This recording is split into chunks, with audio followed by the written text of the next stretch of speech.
the Para Cave podcast, proudly brought to you by major sponsor Parramatta Leagues Club, Rubbish Removal Kings, The Corner Post, Flash Conveyancing, Wick Coffee, Wine Barrels Event Hire Sydney, and Spot On Hose and Fittings, all proud sponsors of the Para Cave podcast. Let's go! Welcome back to another show. Hi, how are ya? It's the Para Cave podcast coming at ya. Turn it up, feel the vibe, blue and gold, step inside the cave.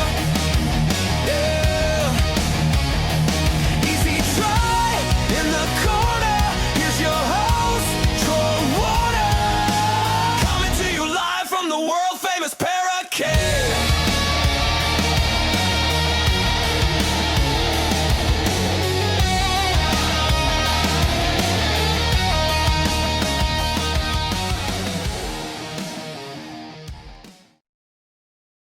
Well, as you said, trained hard and it worked out for you, that's for sure, because it was an unbelievable year for yourself because you ended up going on representing Queensland and Australia. Now, firstly to Origin, obviously that would have been a childhood dream to always play for Queensland.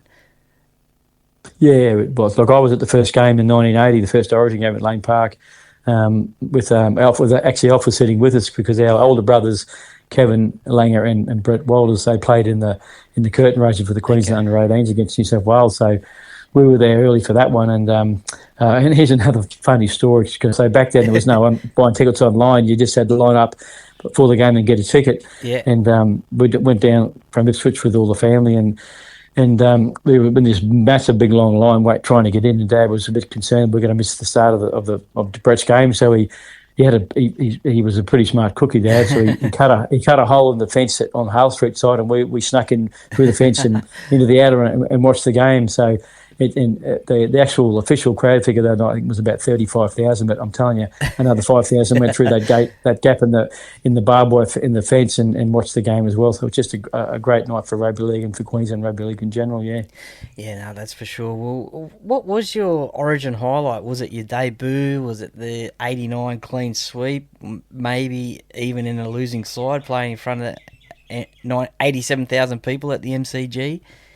Yeah, it was probably that game in 1988, just to be there in the crowd and see Arthur Beetson lead the Queensland teams out, and just the roar was I just thought to myself, I've got to have a part of this down the track. So, and then, before the first game, I was selected. I still didn't really comprehend and believe that it was about what was happening, and I was so fortunate. In the first game, Arthur Beetson was the coach, which is an Origin icon, and I'm sitting there before the game, just sort of collecting my thoughts, and then Arthur came around with my jersey. He said, "Here you go, young fella. Here's your first Queensland jersey. You've earned it. Go out and do us proud." I thought, "Gee, this is real. I'm actually going out to play for Queensland." And then you put the jersey on, and you run out onto Lane Park, which is now Suncorp, and then the crowd just erupts, and it's just unbelievable. You just can't put it into words. I'm getting sort of now thinking about it. It was just a great occasion, and then obviously the game started, and we had such a fantastic team in those few years when I first started, with all Origin legends, Wally Lewis and Gene Miles and Greg Dowling, Gary Belcher, Mel Meninga, the list goes on, Alan Langer, the list goes on. So it was a pretty fair team to play in. And in fact, I really found, this might seem a funny statement, but I found Origin easier than in club footy because you're playing with better players, and they make you look like a better player, but they make it easier for you, Yeah. I could only imagine what it was like for a debutant to come into the Queensland team that won those 8 series in a row. They would have just thought, how good is this to play in this team? It just makes it so much easier for you. Yeah. Yeah, no, that's for sure. Was it disappointing for yourself not to play more Origin football in your career?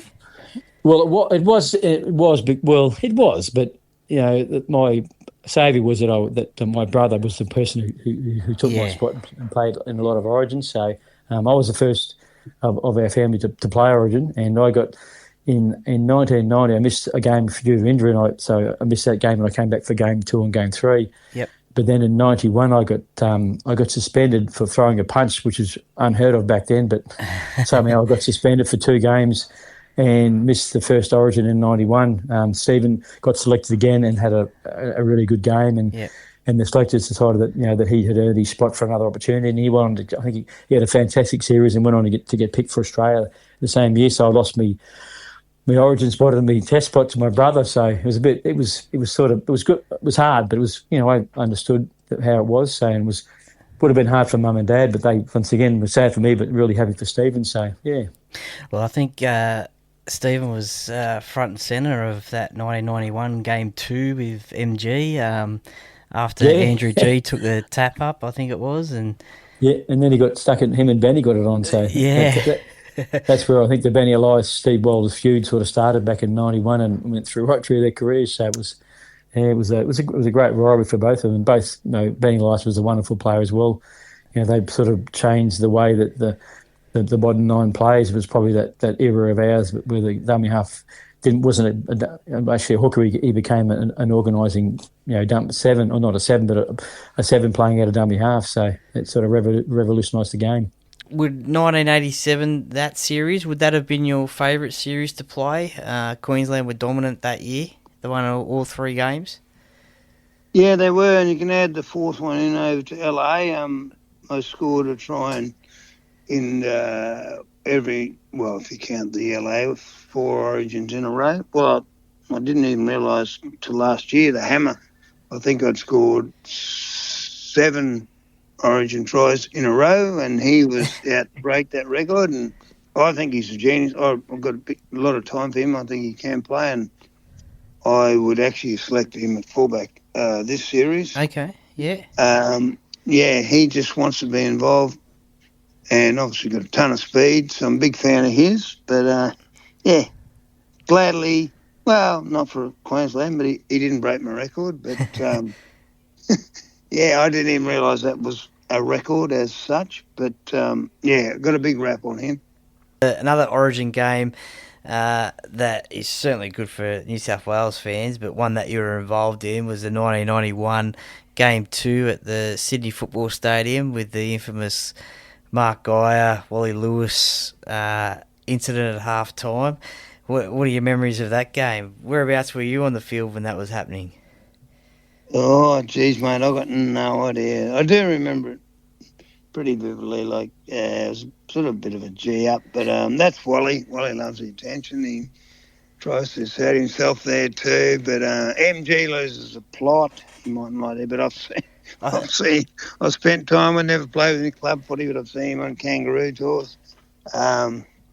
He gets a bit fired up and carried away, but I'd say that's what happened that night. But like you say, it was a bit of a highlight that night. Well, I don't know the end result, to be honest. I think you came off the bench, you scored a try, and I think when you scored a try, I think you copped a bit of a hit on the head after it, I think, from someone who was trying to tackle you at the time. Stewart, mate, yeah. Typical Union guy, but he did. He tried to hit me. I nearly threw the ball back at him. I remember now you told me that.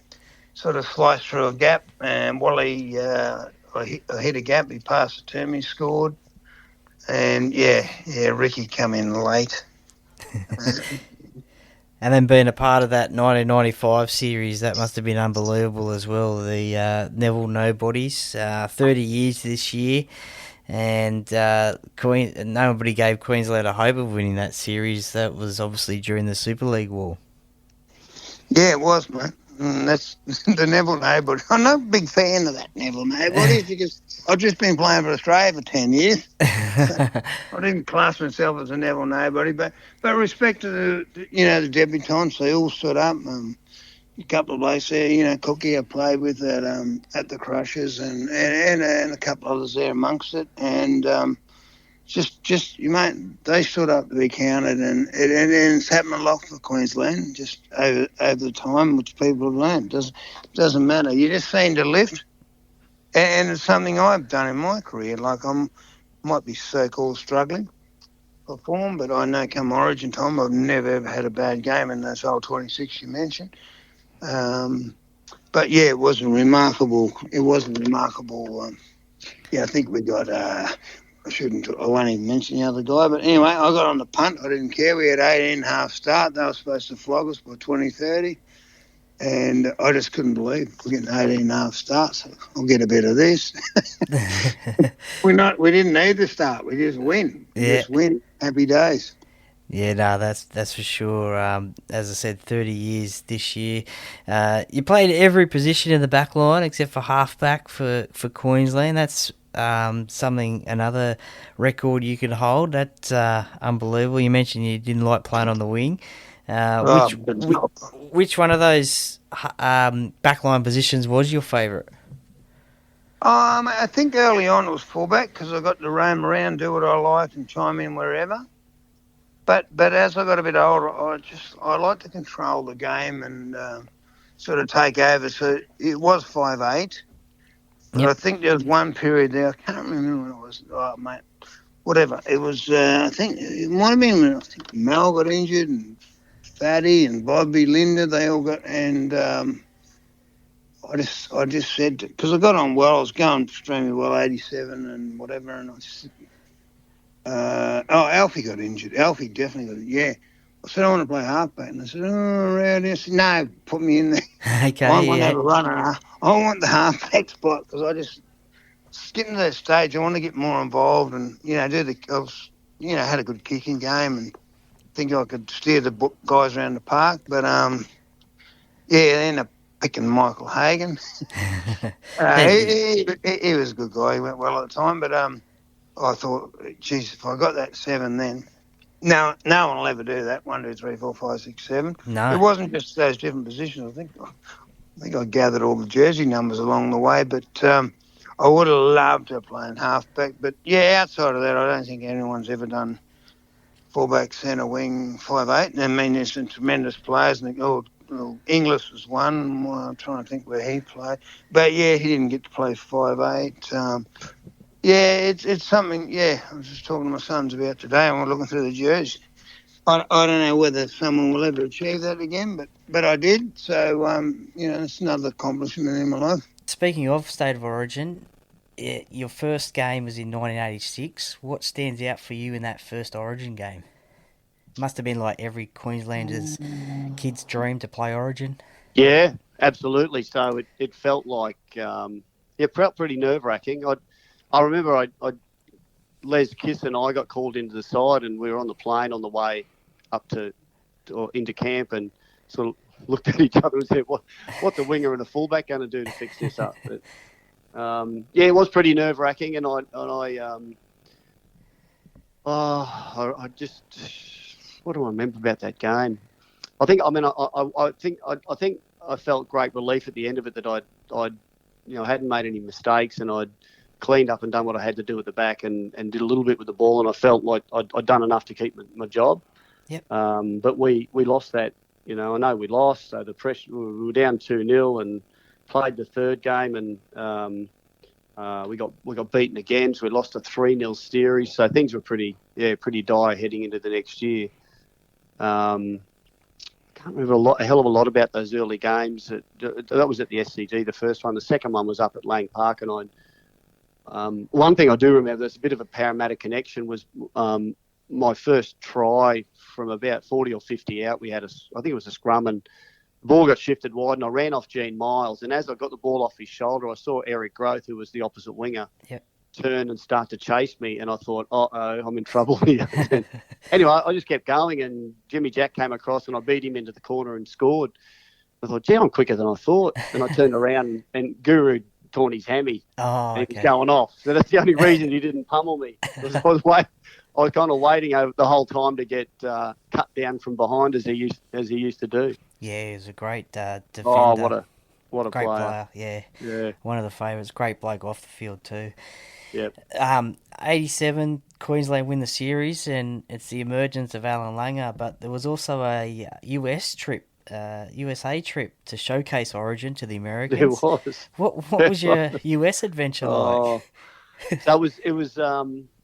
We'd won the series and we'd come back from kind of the dead. We lost that first game in 87 and then we managed to win both, which took a hell of a lot of pressure off because we lost, 85 and 86. So we went over as a celebration. And I think the Blues had it in the back of their mind that they were going to get some revenge and square the series. And of course, it was always just an exhibition game. But so we had a good time, and we'd have a few beers each night. But I remember when we played the game, the Blues started really quickly, and they were up 12-0 or 18-0 or something. And I remember Wally's going off. We went into the sheds and Wayne and Wally's giving it to us, and I'm thinking, Jesus, this is a lot more serious than I thought it'd be. And we had to play well enough to keep it sort of close. Of course the Blues won, but yeah, it was a different experience. There was, I think they said there was 12,000 at the game. There would have been lucky to be 1,200, and I think the New South Wales Rugby League stuffed it up completely. I had mates over there that one of them contacted me on the day of the game, and he was living over there, and he didn't even know the game was on until the day of. Somehow he found out, and he found us, and he said, I didn't even know it was on. So we asked around, and the New South Wales Rugby League had advertised on a local radio station. I think they might have thought it was like Sydney, where there was half a dozen stations. Well, there were about 200 stations there, and that's all they'd done. We played on a field that was it was an NFL field, college field, and it was too small. A bit of artificial grass in the in goals, and it was just it wasn't that well organised or planned, but it was interesting anyway. Put it that way. And we missed a game. I think we might have missed one game or two games at home. Is Game 2, 1989, the greatest win by a Queensland Origin team, especially with the injuries that Queensland suffered that night? Oh, gee. Oh, no, but it was great. Well, the greatest win by a Queensland Origin team was 1980. Yep. And I wasn't there. And I was there watching. I was an 18-year-old. But I contend that was the greatest win, because if that didn't happen, I don't know if Origin would have... the likes of Bob Fulton and others that were saying, this won't last, and they thought it was a bit of a joke. So if that didn't happen in 1980, then maybe it wouldn't have had this series or this great competition, or it might have looked a bit different. That was super important. But the game in '89, I'm really proud of being a part of that, because those blokes that went down, Bobby Lindner and Alf and Mal and Gordon. Fatty, was it? Yeah. So we just managed to hang on, and we had a dominant, that side. It's still the record. I think we won 8 games in a row from Game 2 in '87 through to the end of '89. So that was a pretty special period, and no other side's done that since or did it before. And that game was certainly pretty amazing. I think we might even won over the crowd in Sydney. Now, to that famous game, Game 3 at the Sydney Football Stadium, and everyone loves a good fight in Origin. Unfortunately, these days it doesn't happen, but it all sort of started in the 7th minute. There was a little bit of a tussle between you and Joey. And then a little bit later, shortly after, Clinton O'Brien gets poleaxed from Mark Carroll, and then there's a couple of plays, and then a scrum, and then it must have been that cattle dog call that started it. And then do you think that Andrew Johns sought to find you after the previous incident? Yeah, I think so. Going back even before, that series, Joey was dominating us, and Joey was like, he's immortal. So, and the call was we were going into that game 2-0 down, mate, and Choppy Close is our manager, and I don't need to talk up Choppy Close, but he's like, we're not going to lose 3-0, boys. We're not going to lose 3-0. We need, who's going to take on Joey Johns? And I just, I'll do it. Yeah, fair enough. We all wanted to, and it wasn't a matter of doing anything illegal, but we weren't going to cop any shit. Joey hit me, what you said then earlier, he hit me late in a tackle after I passed the ball. Yep. Earlier. and there was a little bit of a tussle then. And then I gave away a penalty because of that. We were attacking, and then that's when Mark Carroll then took a hit up and knocked one of my other best mates, Clinton O'Brien, out. And then not long after that, New South Wales were attacking our line, and they luckily dropped the ball on the far side. So that's when we had the scrum. But Spud was off his head. Spud's a good bloke. Spud, yeah. I love Spud, and he's a good bloke. And he obviously helped us train when we were at the Eagles, and he's boxing and that. And his eyes are just rolling whites. He's just like off his head, yelling out the scrum, it's on, and cattle dog. And all. And then poor old Craig Smith come running on to replace Clinton O'Brien. Craig Smith packs in on the left side of the scrum where Spud is, and then as we're going down, it's on, it's cattle dog. And then we've packed in, and then as we're sort of coming back up, punches are thrown, Spud's just knocked Craig Smith out cold. And he's just come onto the field. Oh, mate, if you watch it again, his legs are jelly. Poor old Smitty. He's literally just ran on.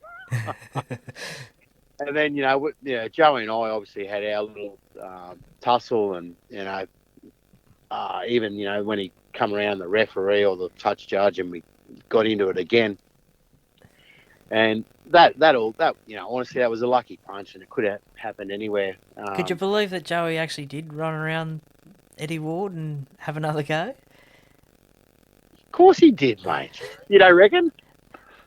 Well, he was obviously disappointed at the first attempt and then wanted to have another go. Well, mate, to his credit, he wanted to have another go up the tunnel. And I'm not joking. Okay, yeah. To his credit, mate, he didn't shy down. He wanted to have another go as we were walking up the tunnel. And I went, come on, man.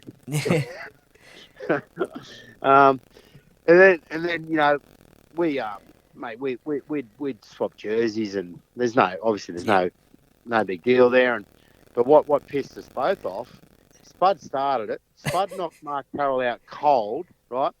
Joey and I get sent to the bin. Joey and I then get sent to judiciary. Yep.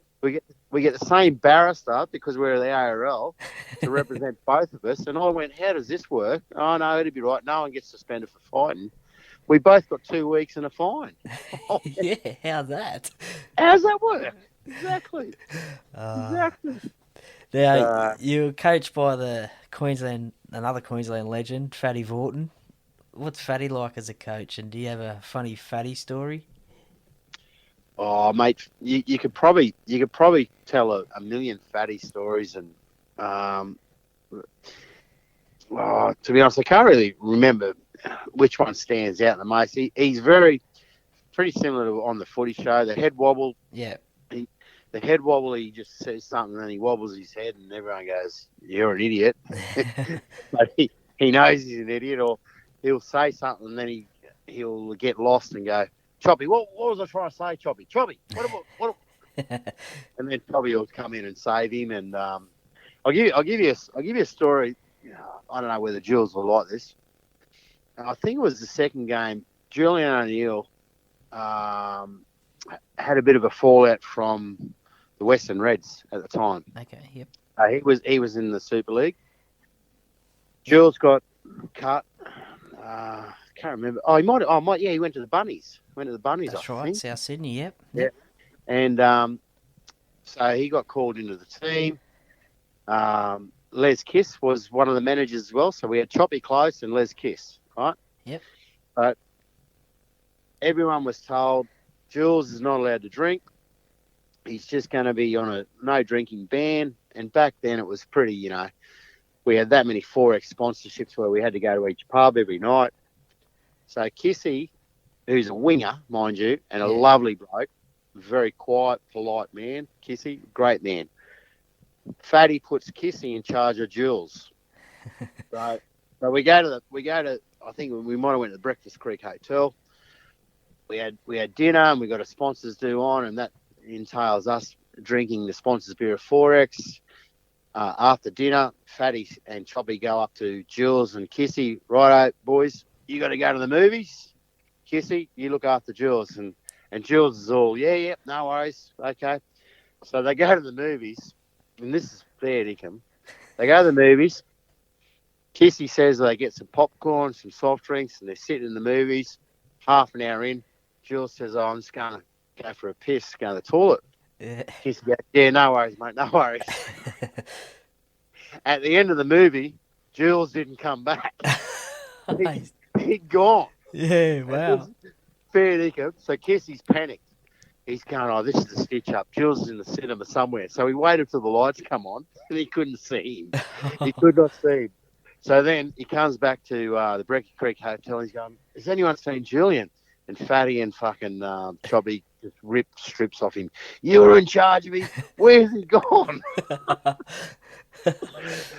We did not see Jules all night. Yeah. Next morning, as I said, I'm probably speaking out of school, but anyway.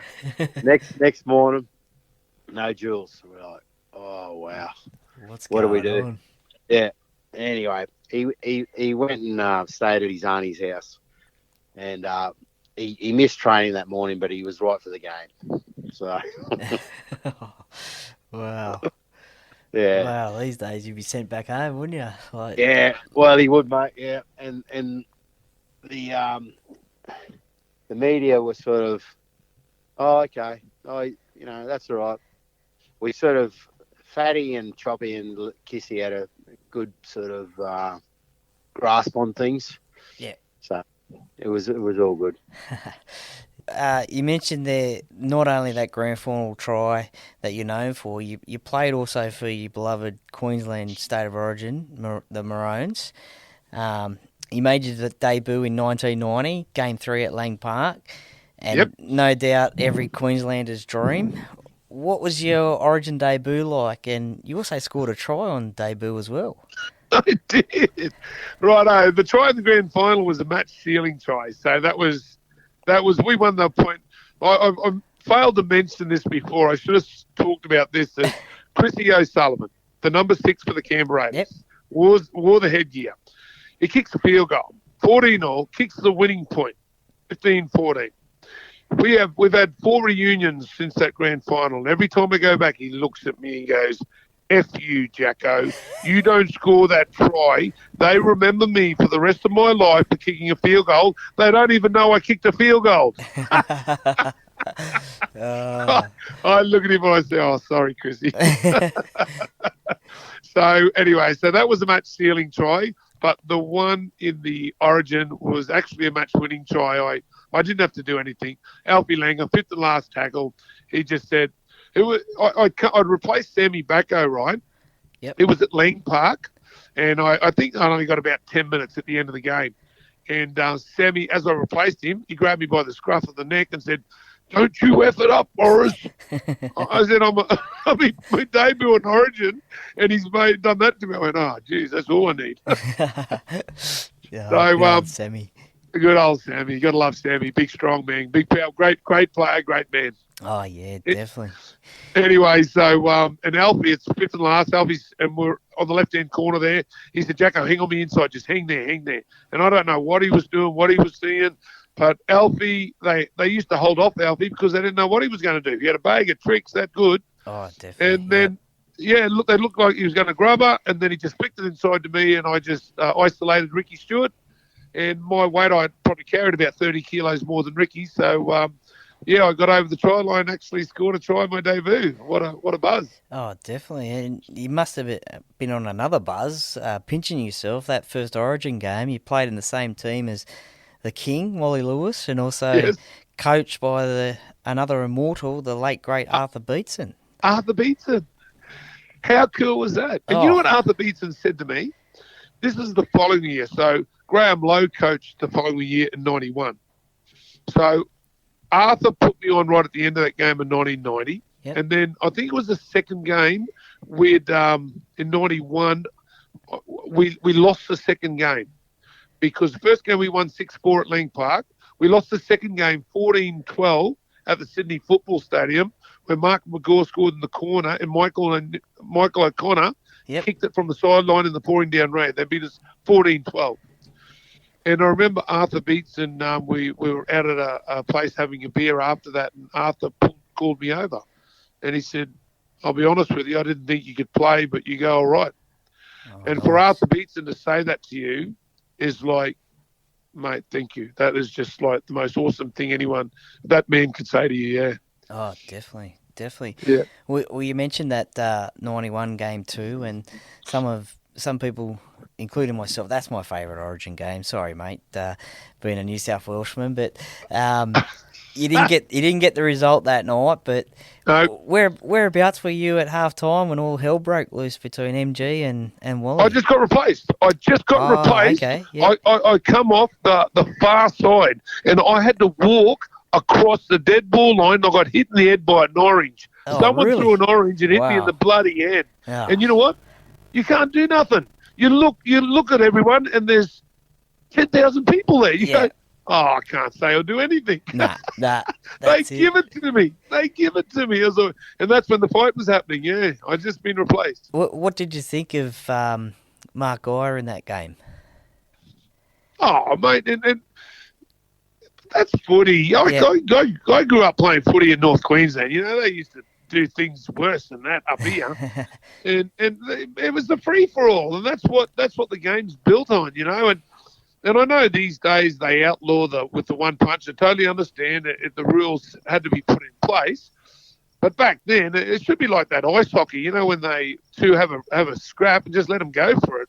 No third man in. He's the one that goes. But, yeah, so, a bit of scrap. That people love it. They love a little bit of blood spill, don't they? Oh, yeah. I mean, I've always said, you know, players don't go out onto the field going to want to have a fight. It's just a spare of the moment, adrenaline It's an rushing emotional. and emotions. It's an emotional thing, totally. What do you think if MG and Wally did actually come to fisticuffs that night? Who do you think would have come out on top? Well, I got no doubt MG's got the reach, but Wally's smart, mate. Wally's tough. Wally would have got inside. Wally would have bit his ear off. Well, tell you, Wally's a tough man. Don't play with Wally Lewis. I've seen him, Jimmy Colwell. I think he played for Winner Manly, though, back in the state league, back in the 80s there, and they had at Mackay Showgrounds here, and Wally went pretty good that day. Yeah, a few people have said Wally would get MG, but I'm on Team MG, to be honest. To be fair. There's no answer to that question. No, that's right, because it never happened. So you're going to say MG, or I'll say Wally, and go Queensland. That's right. Go the Blues. Well, I love it. You know what I think about you cockroaches? What's that? Now I'll tell you what I think about you cockroaches. I'm going to be honest here. If you haven't got a cockroach, you haven't got State of Origin.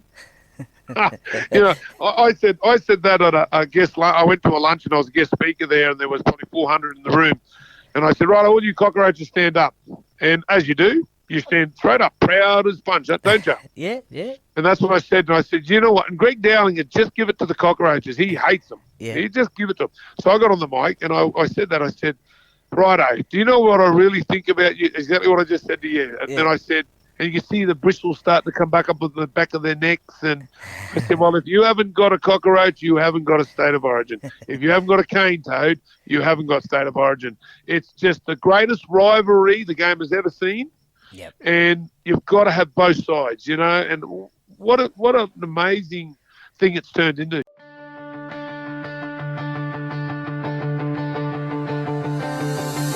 Thanks for listening to another episode